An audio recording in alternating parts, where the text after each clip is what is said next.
नमस्कार किसान भाइयों, पशुओं की दवा से संबंधित इस वार्तालाप में स्वागत है आपका।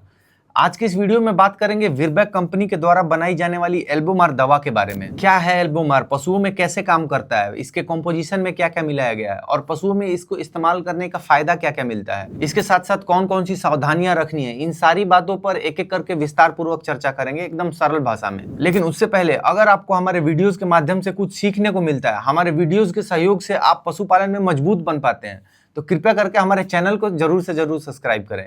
आपके एक सब्सक्राइब से हमको काफी मोटिवेशन मिलता है कि इस तरह के वीडियोस और बनाए जाएं। तो कृपया करके अगर आपको हमारा काम पसंद आता है तो खेतीबाड़ी चैनल को जरूर से जरूर सब्सक्राइब करें। अब वापस से वीडियो पे आते हैं और समझते हैं एल्बोमार क्या है।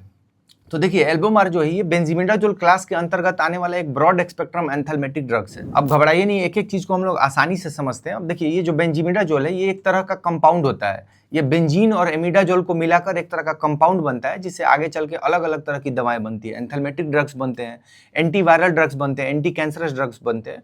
तो इसमें एक ड्रग्स होता है एंथैल्मेटिक ड्रग्स, यही होता है एल्बोमार। तो एंथैल्मेटिक ड्रग्स किसको बोलते हैं? तो एंथैल्मेटिक ड्रग्स उसको बोलते हैं जो परजीवियों को मारने का काम करता है। जो कृमिनाशक जो दवाएं होती हैं उनको हम लोग एंथैल्मेटिक ड्रग्स बोलते हैं। अब परजीवी क्या है भाई? तो परजीवी वो होता है जो दूसरे के शरीर से अपना भोजन ग्रहण करे, या तो शरीर के अंदर या फिर शरीर के बाहर। दो तरह के परजीवी होते हैं। एक तो शरीर के अंदर चले जाते हैं और वहां से शरीर के रस को चूस के और वहां से अपना भोजन ग्रहण करते हैं, और एक शरीर के ऊपर रहते हैं। जू, चीचड़, जो मॉस्किटो होता है, ये सारी जो चीजें हैं ये शरीर के ऊपर रहते हैं और वहां से अपने भोजन ग्रहण करते हैं। तो दो तरह के परजीवी हो गए, इंटरनल और एक्सटर्नल। अभी जो एंथैल्मेटिक ड्रग्स मैं आपको बोल रहा हूँ, ये एंथैल्मेटिक ड्रग्स वही होते हैं जो शरीर के अंदर जितने सारे तरह के परजीवी होते हैं उनको मारने का काम करते हैं। अब शरीर के अंदर भी है ना, ये अलग अलग तरह के परजीवी होते हैं। तो नीमाटोड्स है, सिस्टोड्स है, टर्मोटोड्स है और प्रोटोजोआ है। ये अलग अलग प्रकार के जो परजीवी हैं, इन सारे परजीवियों को जो मारने का काम करता है उसको हम लोग बोलते हैं ब्रॉड स्पेक्ट्रम एंथैल्मेटिक ड्रग्स।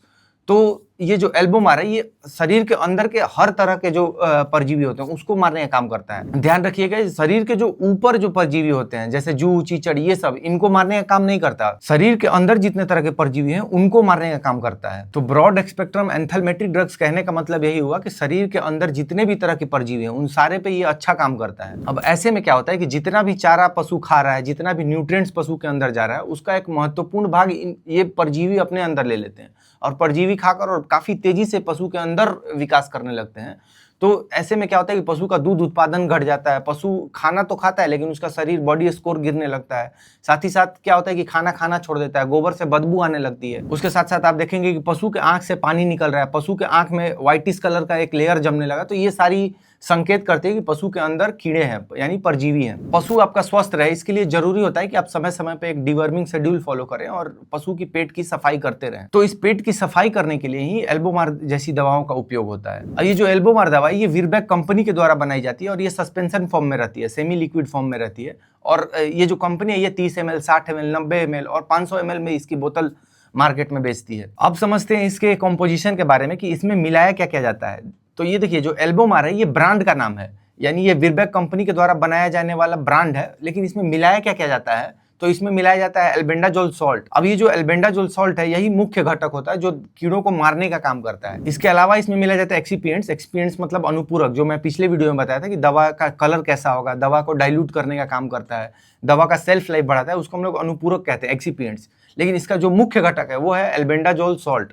और एल्बेंडाजोल सॉल्ट एल्बोमार में मात्रा कितनी होती है? तो इसमें होता है 25 ग्राम पर ml। अब अलग अलग अगर कंपनियों की अब दवा लेंगे तो जो एल्बेंडाजोल सॉल्ट है ये इसकी जो मात्रा है ये कम ज्यादा हो सकती है। लेकिन अगर एल्बोमार की बात करें तो एल्बोमार में पर ml 25 mg मिलीग्राम आपको एल्बेंडाजोल सॉल्ट देखने को मिलेगा। अब कंपोजिशन की बात हो गई, अब बात कर लेते हैं डोज के बारे में कि पशुओं को इसको देना कितना है। तो देखिए, अगर आप कंपनी के इंस्ट्रक्शन के हिसाब से चलेंगे तो आपको कंपनी के पैकेट के ऊपर लिखा हुआ मिल जाएगा। जो एडल्ट पशु हैं, जो कि मैच्योर्ड पशु हैं, उनको 60 से 90 ml आप इसको दे सकते हैं। जो छोटे पशु हैं आपके पास, जो काफ है आपके पास, उसको आप 15 से 30 ml आप इसको दे सकते हैं। देने का अगर मैं आपको लेकिन अगर एक स्टैंडर्ड तरीका बताऊं तो देखिए, पशुओं का वजन आपको पता होना चाहिए और पशुओं के वजन के अनुसार जो होता है 0.25 ml पर केजी बॉडी वेट आपको ये पशुओं को देना है। उदाहरण से अगर मैं आपको समझाऊं तो अगर समझ लीजिए कि आपका पशु अगर 400 किलो का है तो 400 किलो पे पर बॉडी वेट कितना देना है? तो 0.25। तो 400 इंटू 0.25 हो गया 100 ml। तो ये 100 ml की मात्रा डिवॉर्मिंग के लिए आपको अपने पशु को देनी है। अगर आपका पशु मान लीजिए कोई काफ है 40 किलो का है तो 40 इंटू 0.25 यानी ये आ जाता है 10 ml। तो 10 ml मात्रा निकल के आती है। देखिए ये जो मात्रा है ना, ये और भी बहुत सारी चीज़ों पर निर्भर करता है कि पिछले बार डिवर्मिंग किस चीज़ से हुई है, पशु का जो कंडीशन है वो किस तरह का है।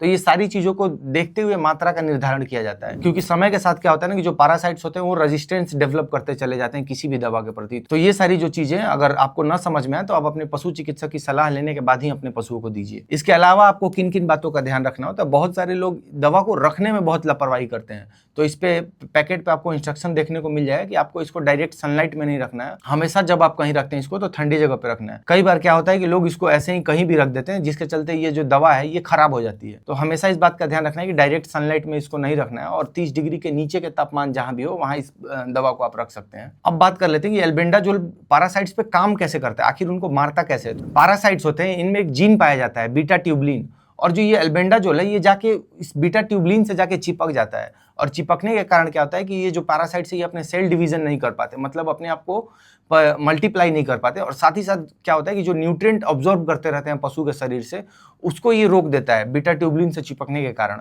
जिसके कारण क्या होता है कि जो ये पैरासाइट्स है ये भूख के कारण इनकी डेथ हो जाती है, और फिर मरने के बाद ये पशु के शरीर से बाहर निकल जाते हैं। अब बात कर लेते हैं इसको पशुओं को देना कैसे होता है। तो देखिए अगर आप इसका मैक्सिमम इफेक्ट लेना चाहते हो तो देखिए जब भी आपको डीवर्मिंग करनी होती है तो हमेशा इस बात का ध्यान रखिए कि पशु आपका खाली पेट होना चाहिए।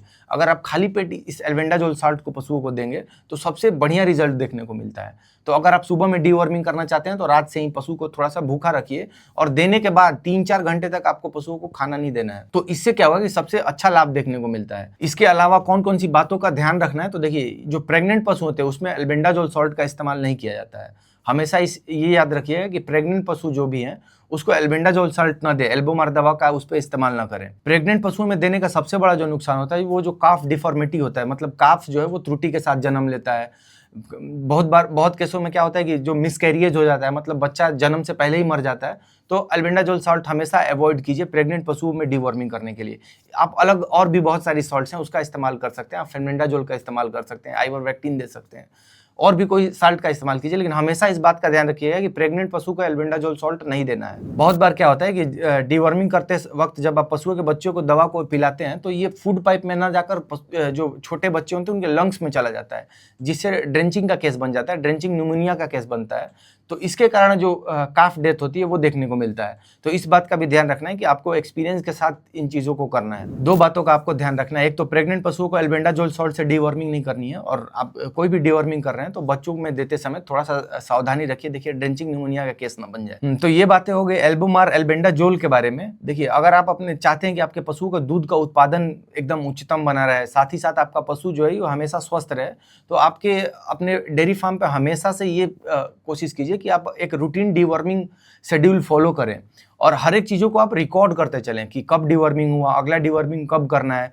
कौन कौन से पशु बाकी हैं डीवर्मिंग करने के लिए। तो हर एक चीज़ को आप रिकॉर्ड करके चलेंगे तभी ट्रैक कर पाएंगे, नहीं तो चीज़ें दिमाग से उतर जाती हैं और बहुत सारे पशु इसमें छूट जाते हैं, और फिर उनका दूध उत्पादन कम होता है, पशु बीमार पड़ते हैं। इसके पीछे का कारण होता है बहुत बार कि पशुपालक ठीक से डीवर्मिंग नहीं कर पाता। एक बात का आपको और ख्याल रखना है कि हमेशा जो सॉल्ट को हमेशा बदल बदल के डीवर्मिंग कीजिए, हमेशा एक ही तरह के सॉल्ट से डीवर्मिंग नहीं किया जाता है। कारण ये है कि देखिए एक ही तरह के सॉल्ट से आप अगर हमेशा डीवर्मिंग करेंगे, जो ये पैरासाइट्स हैं ये साल्ट के प्रति रेजिस्टेंट डेवलप कर लेते हैं, मतलब इस जो सॉल्ट है वो उन पे उतना नुकसान नहीं पहुंचा पाता।